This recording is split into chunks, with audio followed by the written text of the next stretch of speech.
Hey, this is an exciting day. It is always a big deal when your first copies of a published book arrive. These are the test samples that have been delivered straight from the printer, and gives me a chance to check out how the finished product looks.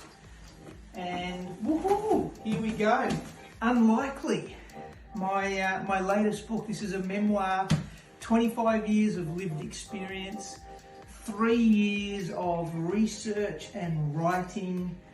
It's 120 chapters of the story from starting our physio practice in the garage, eventually listing it on the ASX.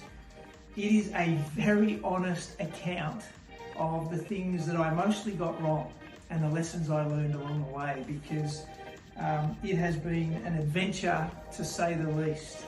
So I'll look forward to going through this tonight and making sure that it is ready for the big print run. It will be available on the 1st of October. It'll be in all major bookstores. It'll be on Amazon. There's a Kindle version. There's obviously the paperback. You can get it directly from me, or you can go anywhere where they are on sale. And I really hope you enjoy it. I'm obviously incredibly nervous to see what your reaction will be, but I look forward to your feedback. I hope it's a great read, and I'm sure I won't be left wondering once you get a copy in your hand. Look forward to sharing it with you. Thanks everybody.